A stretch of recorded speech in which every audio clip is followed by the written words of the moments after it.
I just had my best year financially yet. And did I hustle and grind like a lot of people would tell you in order to have this really good financial year?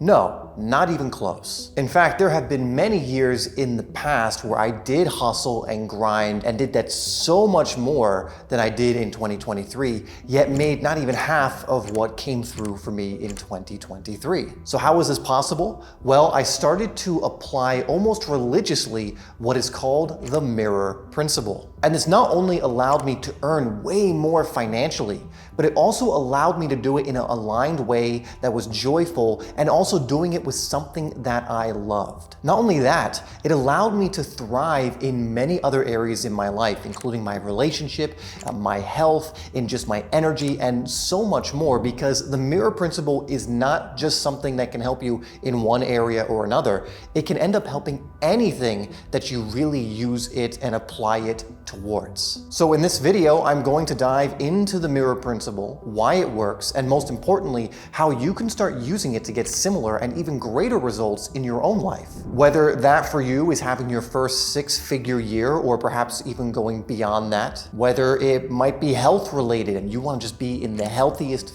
fittest, best shape you've ever been in, whether it's for relationships and you want to bring in just the perfect match for you and someone that's going to grow and contribute and love you in 2024 in a really healthy way.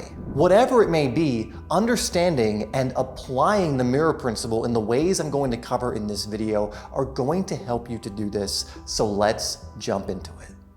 So first, what is the mirror principle? Now, if we were going to put it as simple as possible, the mirror principle states that the outer world follows the inner world. Essentially, the outer world, what we call physical reality, is simply a reflection or, a mirror to the inner world, which we're going to cover in this video what that is, and that the outer world essentially comes from that inner world. Now, many people believe that the physical world, the outer world, is base reality, that it's all that there is. It's basically just the outer world and nothing else. And you're of course free to believe that, but I don't think you would be here if that's what you believe, or at least you want to see if you can upgrade your paradigm a little bit, because in my experience and with the most cutting edge data we have today, it's anything but a physical reality that is base reality. Where physical reality, this reality we perceive with our five senses, seems to actually be a tiny subset of a much larger superset, which we consider non-physical reality. And so with that being said, this non-physical reality is represented by the inner world. Now let's make it a little more granular and break this down a little bit more. What exactly is the outer world, and what is this thing that apparently it follows called the inner world? Now, like I already mentioned, it's pretty easy to conceptualize the outer world because it's the physical reality. It's the reality that you grew up conditioned to believe is only there. It's probably what you put most of your attention on for most of your life. It is that world in which you can perceive with your five senses. If I look around this room right now, I am perceiving the physical world. I can touch things, I can smell things, I can hear things, etc., etc. However, the inner world, as far as that's concerned, we can consider has two parts or two planes of existence.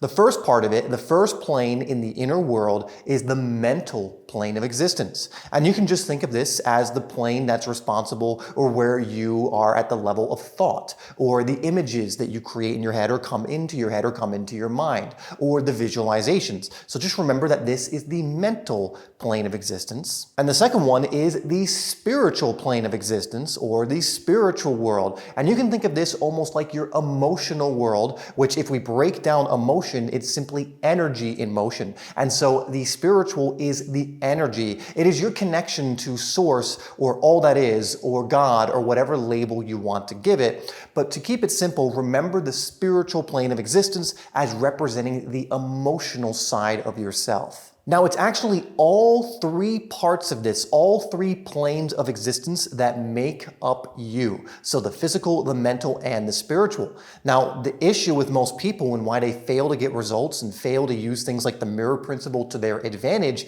is they only focus on the one plane of existence known as the physical, or just think that that's all there is. This is why hustle culture is so prevalent today, because it's just about doing as much work and as much as as you can do on the physical plane of existence, while really, for the most part, disregarding the other two. The more like sleepless days you have, the more 20-day kind of work days you have, the more you will succeed. And hey, you may have some success in forcing some things into your life, but it's always going to come at a cost. And doing it in this way also makes life so much of a struggle when it doesn't need to be. And why is that? Because you are focusing on the outer world, which, like we're going over, is following the inner world. And so instead of focusing on the thing that actually creates and the other one is born out of, we're focusing on the thing that's been birthed rather than the thing that's doing the birthing, if that's a good analogy to use there. And it is those two inner planes of existence, the mental and the spiritual, that leads to what actually will come out into your physical. And we're going to explain how to do this and how this works as well. So here is how it works. What you entertain, and we'll cover what that means, on the mental and spiritual planes of existence will start to be mirrored in the physical plane of existence. Meaning, if you entertain emotions that are more negative in nature, that will also most likely cause you to focus on thoughts that are similar, you will, via the mirror principle, see the effects of that in your physical life, which, surprise, surprise, are going to be negative in nature. However, this also operates in the same way on the flip side, on the other side of the pole. If you entertain what we would call positive emotions, positive energy in motion on the spiritual, it would cause you to also start thinking much more positively, visualizing much more positively, imaging much more positive images on the mental, which would then create effects that are much more positive in the physical. Now, there is a trap here that many people fall into because each of these planes of existence have what we call a different rate of vibration. And it's important to understand this and be aware of this so that when something may not be showing up as quickly as you think it should, you know not to panic and you know what to do in response. Now understand that when I say rate of vibration, we're more or less just talking about speed of vibration. See, if we are to look at this image right here, the higher up you go on the pole, the faster the rate of vibration. And the lower you go down on the pole, the slower or denser the rate of vibration. And you'll notice that at the top of this pole is essentially what I've labeled as spirit, energy. We can also consider the mental realm kind of more on the top end of that pole. And the bottom is matter. And this is because the mental realm, the spiritual realm, operates from a much faster rate of vibration, where when things start to move into the physical, the grossest form of energy in a sense, or grossest forms of matter, they are denser and are much slower in vibration and again have more of this physical appearance because of it. But what you may have picked up on is that these are actually on the same pole, just at different rates of vibration, meaning that they are actually the same thing, only just vibrating at different rates. Meaning that energy and physical and mental and all of those things are actually of a like kind, just vibrating at a different rate of vibration. You can think of it in this way. Is cold made up of different stuff than hot? Or it is simply the same thing that just manifest or show up differently based on temperature, which is simply a different rate of vibration, which leads one to being cold and one to being hot. In a more nuanced way, this is essentially how energy and matter work. They are essentially the same thing of a like kind, just vibrating at a different rate. And again, the higher the vibration or the higher the rate of vibration, the more it's going to move into that spiritual energetic plane, and the lower, the more it's going to be physical. And you can even look at physical objects under certain scientific instruments and see that at their core, they are actually vibrating, and they're actually mainly empty space and energy when you really go deep down into what they are. Now, why is this even important to understand? This is because it takes more time in order for things to manifest in the physical because it's a denser rate of vibration, while in order to feel something or think of something can happen practically instantaneously because it's a higher rate of vibration. It takes more collective and focused energy for certain things to come into the physical. For example, at this very moment, you could access the emotions energy and motion of love or joy or gratitude, or even on the other side of guilt or shame or apathy. On the same kind of thread here, I could also tell you, hey, think of a pink elephant and you could think of it instantaneously. Think of a puppy and you could think of it instantaneously. Or I could even say, hey, think of a moment that you really love, and you would be able to think of that moment to picture it in your mind and then also feel the corresponding feelings. You can do that practically instantly in almost no time at all. Why? Because they operate at a higher rate of vibration. Matter, by definition, is a denser rate of vibration, so it is subject to time and space, so you can't just think or feel something and have it come into the physical plane this moment.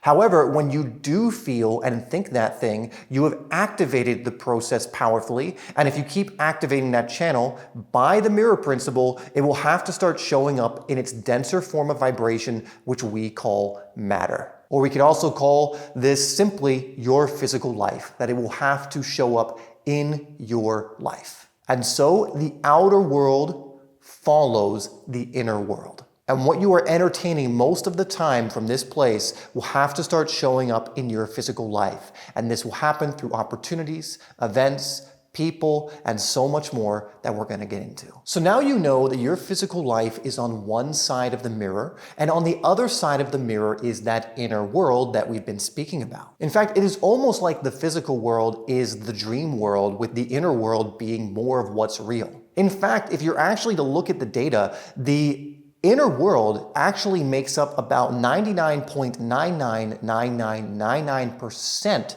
of reality, as it is made up of empty space and energy. That's what most of reality is actually made up of. And it's only 0.000001% that's physical matter reality.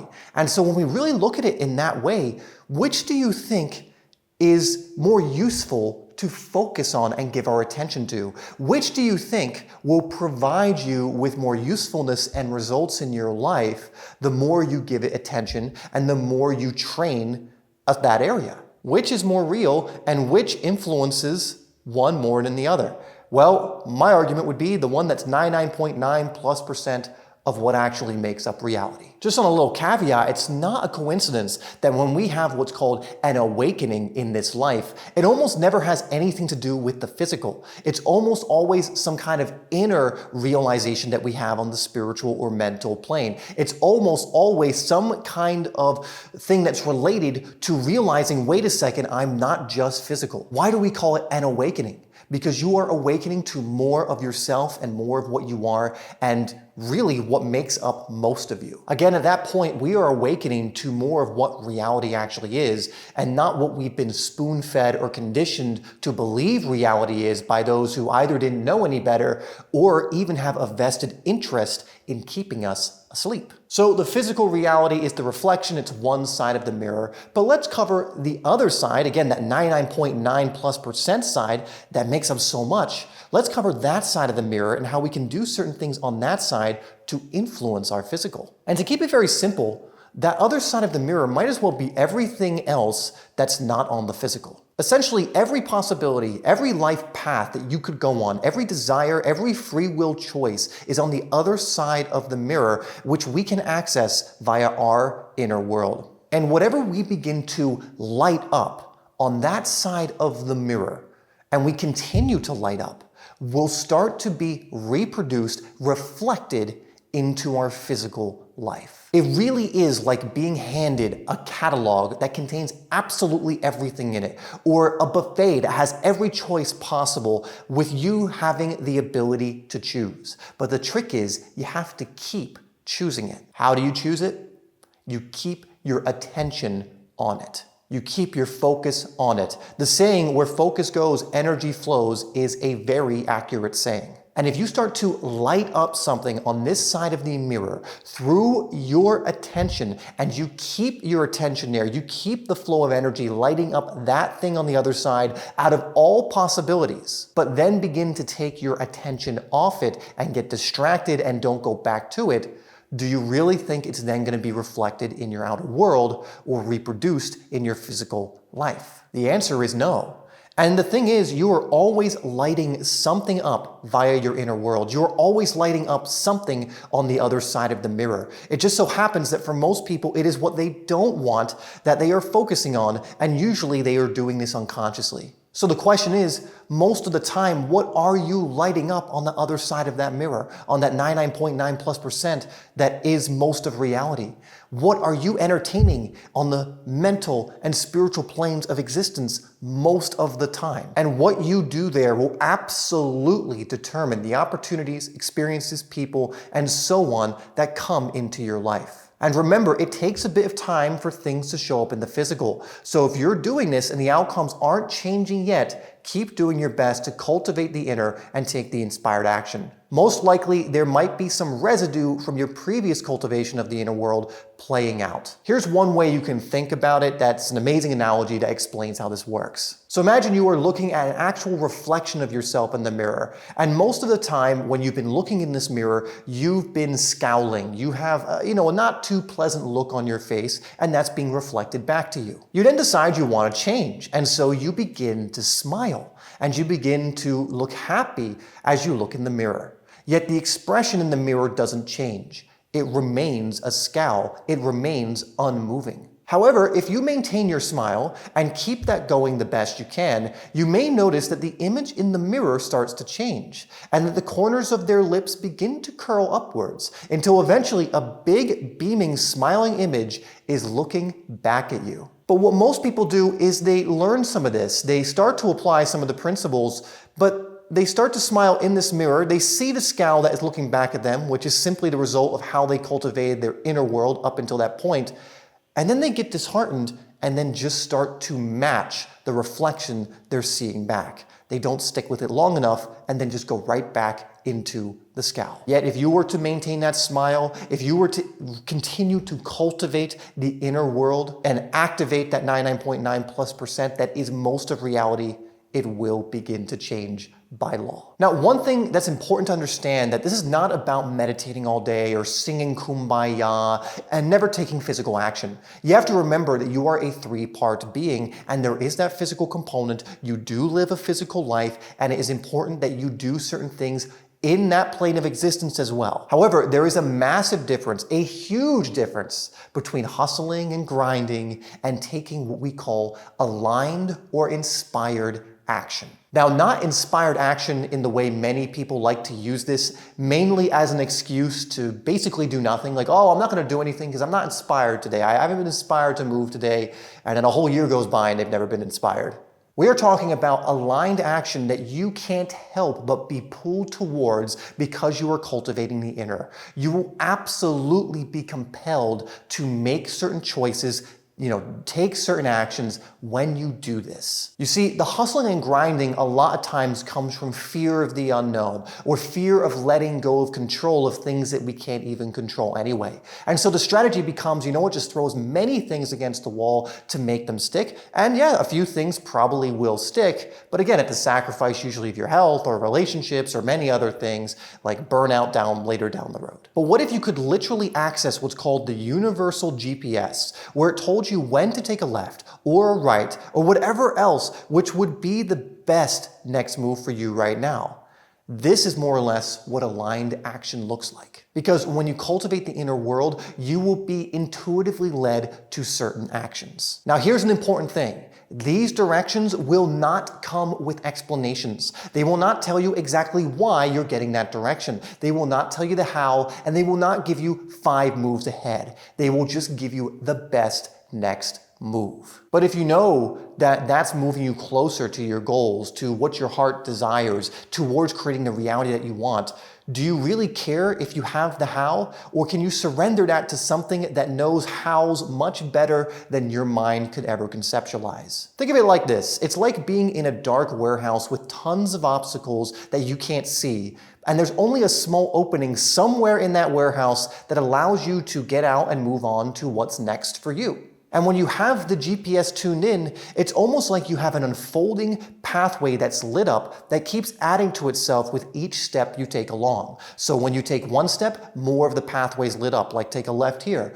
or go straight here, or go right here. And again, it will not give you the next 5 moves, it will give you the best next move. Now, one thing to understand is don't worry also if you make a wrong turn. Like any other GPS, if that happens, it'll just go recalculating and then give you the best next move from where you are currently. So importantly, when the inspired action comes through, I would invite you to take it because it is something that is coming up in the moment. If you wait a day or a week or a month or whatever, the move might be completely different and whatever could have unfolded from that choice will no longer be there. So what are some practical things that you can do in order to help you utilize this principle and really influence that 99.9% of reality so that it's actually practical, so that you actually get results in your life? Now, first and foremost, you would do well to start introducing, if you haven't already, some intentional inner work practices, some inner size as we'll call it. And of course, one of the most common ones is meditation. This is really where you get the opportunity to tune out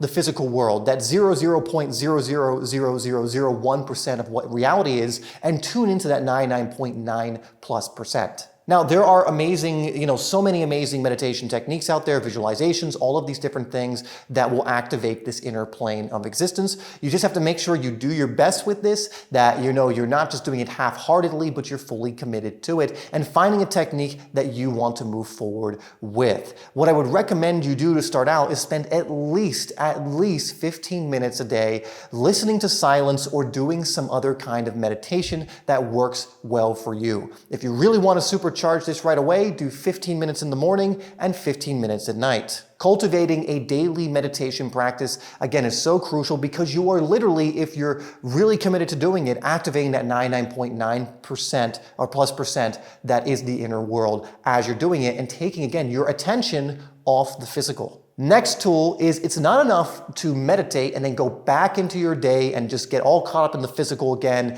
and get hooked by everything like we mentioned earlier in the video. We want to be able to take the awarenesses we're gaining as we go into the inner world and bring them into the rest of our day. And so you want to have some kind of reminder to constantly, quote unquote, wake up as you go about your day. And this is because so many people are going through life in a mode we call sleeping awake. Yeah, they're awake in their physical reality, but they're just moving unconsciously. They're like a robot, just on autopilot mode, which is no surprise that they're getting hooked into everything that tries to hook them. And again, if you meditate every single day, but then just go right into this sleeping awake mode for the rest of the day, it's going to counteract any positive effects that came from the meditation, and it's probably going to actually put you more into a negative place. But if you remind yourself to wake up, tune in, get present throughout the day, it then allows you to take a step back and consciously make new choices that are coming from a deeper place. And remember, what we put our attention on is lighting up that other side of the mirror and what you're going to reproduce in your physical life. Now, there are many ways you can do this. You can put Post-its all around your environment to remind you. You can put timers on your phone that remind you every hour on the hour to maybe take a minute or two just to get back into the present moment and start choosing instead of being in this autopilot mode. Again, it's not necessarily the method that matters, but it's more that you're actually doing this. So if either of those ones work, use them. If you know of another method or find another method that will work in accomplishing that, then do that. The more you can wake up during the day or keep yourself awake, the more you're going to activate the mirror principle to your benefit. Now, I won't cover this one for too long, but it is a tool because when the inspired action comes up, and it will, and it can quickly, please act on it. That would be my invitation, because if you don't and nothing starts coming in, you can't really blame anything. You have to complete that cycle by actually taking the physical action to whatever's coming through. You'll find that different people start coming into your life, different opportunities start coming through, and all this different stuff. But you have to then take that step towards those things than just passively allowing them to pass you by. Now, one question I see a lot is, how do I know if something is an inspired action or maybe one that's coming more from a force-based place? And here's the advice I would give on that. First and foremost, if there's a part of you that believes it's an inspired action, my invitation would be to take it, even if you're not 100% sure. And the reason for this, again, is going back to that GPS example. If you do take a left when you're being told to go right, It's okay. You'll learn from that experience, you'll recalculate, and then you can start back on your path. But the more you do this, the more you practice this to try your best to make sure it's an inspired action that's coming from your intuition, the better you're going to get at discerning which is which. Your signal to noise ratio will become much clearer and better. Signal being kind of the intuitive inspired impulse and the noise being more of the distractions, right? But if you just sit there and never do anything, you're never going to get better at this and discerning over which is which. Now, one thing that's going to be absolutely crucial to calibrating your GPS is actually knowing what it is you want, your dream, your DCA, and things of this nature, which I'm going to give you in this video, where I give you a full manifestation formula used by some of the most successful people today and throughout history, people in secret societies, royals, all that kind of stuff. And when you have this calibrated into your GPS, it becomes very easy for it to lead you towards these things.